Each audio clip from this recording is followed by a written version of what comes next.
Parliament ప్రాంగణంలో గందరగోళ వాతావరణం నెలకొంది. రాజ్యాంగ నిర్మాత అంబేద్కర్పై అమిత్ షా వ్యాఖ్యలకు నిరసనగా ప్రతిపక్ష ఎంపీలు ఆందోళన చేపట్టారు.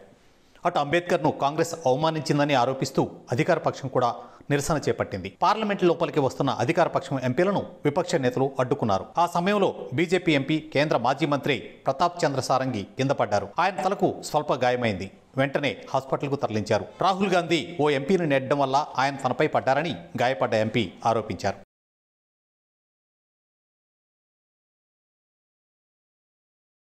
దీర్ఘశ్రేణి క్షిపణి టెక్నాలజీ వ్యాప్తికి సహకరిస్తున్నారంటూ పాక్కు చెందిన 4 కీలక సంస్థలపై అమెరికా ఆంక్షలను విధించింది. అమెరికా విదేశాంగ శాఖ ఓ ప్రకటన విడుదల చేసింది. ఈ జాబితాలో పాక్ ప్రభుత్వ రంగానికి చెందిన నేషనల్ డెవలప్మెంట్ కాంప్లెక్స్ కూడా ఉంది. ఇది పాక్ బాలిస్టిక్ మిసైల్ కార్యక్రమానికి సహకరిస్తోందని ఆరోపించింది. ఇది సామూహిక జనహననానికి ఆయుధాలను వ్యాప్తి చేస్తోందని పేర్కొంది.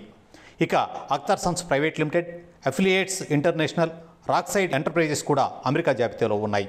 ఈ 3 కంపెనీలు కరాచీ కేంద్రంగా పనిచేస్తున్నాయి.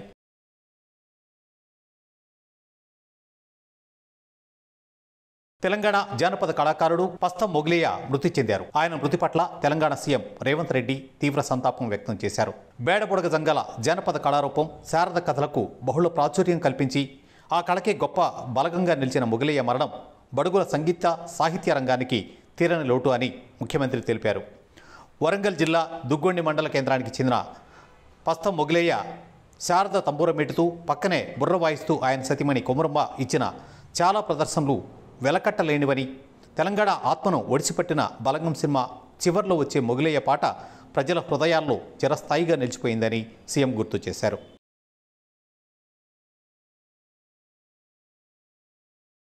ఏపీలో 99% మంది helmet పెట్టుకోవట్లేదని high court మండిపడింది.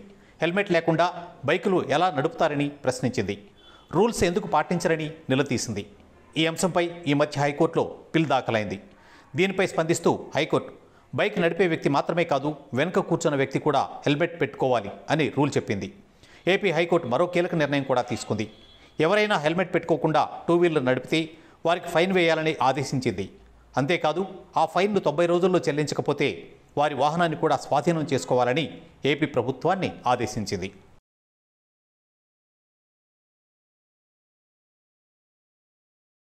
Justice Pinaki Chandra Ghose ఆధ్వర్యంలో కాళేశ్వరం కమిషన్ బహిరంగ విచారణ 2వ రోజు కొనసాగుతోంది. కమిషన్ ఎదుట మాజీ సీఎస్ సోమేష్ కుమార్, అప్పట్లో సీఎంఓలో సెక్రటరీగా విధులు నిర్వర్తించిన ఐఏఎస్ స్మితా సబర్వాల్ హాజరయ్యారు. విచారణలో భాగంగా కాళేశ్వరం ప్రాజెక్టు పనులకు సంబంధించిన కమిషన్ చైర్మన్ పినాకి చంద్రఘోష్ వారిని క్రాస్ ఎగ్జామిన్ చేస్తున్నారు. తొలి రోజు మాజీ సీఎస్ ఎస్కే జోషి, మాజీ ఐఏఎస్ రజత్ కుమార్ విచారణను ఎదుర్కొన్నారు.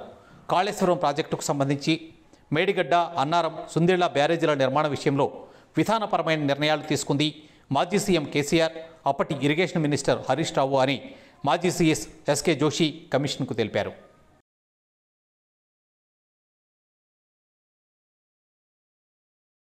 పసిడి ప్రియులకు అదిరే శుభవార్త. దేశీయ మార్కెట్లో బంగారం ధరలు దిగివచ్చాయి. అమెరికా ఫెడరల్ రిజర్వ్ వడ్డీ రేట్లను తగ్గించిన క్రమంలో గోల్డ్ రేట్లు దిగివచ్చినట్లు విశ్లేషకులు భావిస్తున్నారు. అంతర్జాతీయ మార్కెట్లో గోల్డ్, సిల్వర్ రేట్లు భారీగా పడిపోయాయి. దీంతో దేశీయంగా ధరలు పడిపోయాయి. హైదరాబాద్ మార్కెట్లో ఈ రోజున 22 క్యారెట్ల గోల్డ్ ధర 10 గ్రాములు 150 రూపాయల మేర తగ్గి 71,350 రూపాయల వద్ద ఉంది. 24 క్యారెట్ల బంగారం 10 గ్రాములకు 77,840 రూపాయల వద్ద కొనసాగుతోంది. హైదరాబాద్ సహా తెలుగు రాష్ట్రాల్లో వెండి ధరలు మాత్రం స్థిరంగా కొనసాగుతున్నాయి.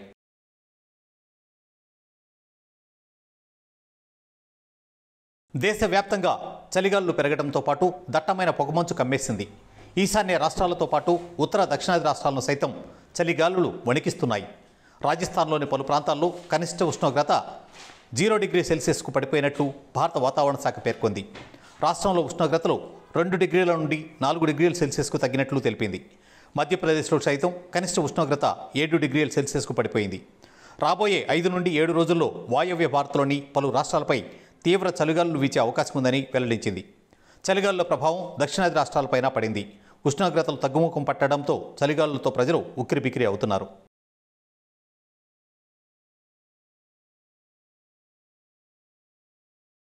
రేషన్ బియ్యం మాయం కేసులో పేర్ని నాని సతీమణి జయసుధ బెయిల్ పిటిషన్పై విచారణను న్యాయస్థానం రేపటికి వాయిదా వేసింది.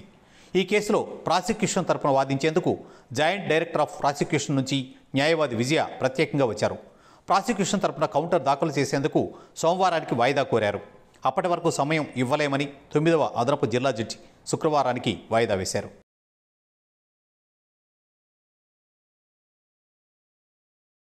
పరిటాల రవి హత్య కేసులో 5 దోషులకు బెయిల్ మంజూరు చేసిన హైకోర్టు పలు షరతులు విధించింది. ప్రతి సోమవారం ఉదయం 11 గంటలకు పోలీసుల ఎదుట హాజరు కావాలని ఆదేశించింది. 25,000 రూపాయల పూచీకత్తులు ఒక్కొక్కరు 2 చొప్పున ఇవ్వాలని చెప్పింది. జైలు నుంచి విడుదలైన తర్వాత వారిపై ఫిర్యాదులు వస్తే బెయిల్ రద్దు చేస్తామని హెచ్చరించింది. క్షమాభిక్షకు సంబంధించి సంబంధిత అధికారులకు దరఖాస్తు చేసుకోవచ్చని అనుమతించింది.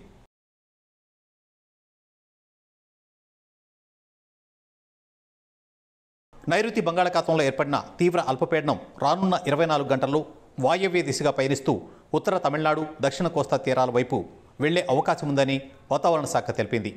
తర్వాత కోస్తా తీరం వెంబడి ఉత్తర దిశగా పయనించే అవకాశం ఉంది. దీని ప్రభావంతో ఇవాళ రేపు ఏపీ, తమిళనాడు రాష్ట్రాల్లో భారీ వర్షాలు కురిసే అవకాశం ఉందని స్పష్టం చేసింది. విజయనగరం, విశాఖపట్నం, అనకాపల్లి, కాకినాడ జిల్లాల్లో భారీ నుంచి అతి భారీ వర్షాలు, శ్రీకాకుళం, అల్లూరి, కోనసీమ, నెల్లూరు, తిరుపతి జిల్లాల్లో భారీ వర్షాలు కురుస్తాయని తెలిపింది. తీవ్ర అల్పపీడన ప్రభావంతో సముద్రం అలజడిగా మారిన నేపథ్యంలో మత్స్యకారులు చేపల వేటకు వెళ్లరాదని హెచ్చరికలు జారీ చేసింది.